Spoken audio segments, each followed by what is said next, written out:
La révélation d'un mécanisme ayant permis le détournement de plus de 500 milliards de CFA ne doit pas être banalisée. Cette position est celle du député Jerry Tama qui a d'ailleurs interpellé le ministre en charge du commerce sur le sujet. Elle tranche avec celle affichée en début de semaine par Sena Ali Puy qui a eu le mérite de créer un scandale dans le scandale. Jerry Tama a interpellé le ministre du Commerce. Le président du nouvel engagement togolais, NET, a invité le ministre Kodjo Adedza à s'expliquer en détail sur la gestion de la commande et la distribution du carburant au Togo. Pour le député, le ministre a le devoir de venir éclairer la lanterne des représentants du peuple. Dans le même temps, il évoque la possibilité de la mise en place d'une commission d'enquête parlementaire.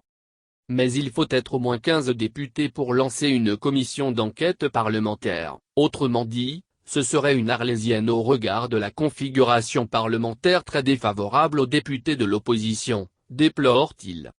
Par ailleurs, Jerry Tama affirme s'être personnellement documenté sur le dossier. Il assure que les résultats selon lui, confirment qu'il y a des scandales dans ce secteur. On est ici en face à ce qui ressemble à un délit d'initié, associé à une collusion d'intérêts familiaux, dit-il.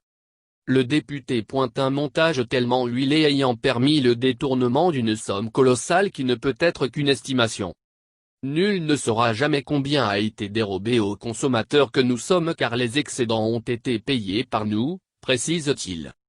Cette démarche de Jerry Tama tranche avec des déclarations hâtives et poussives du député Sena Ali Puy qui a botté l'information du détournement en touche avant de se répandre en s'en prenant aux médias.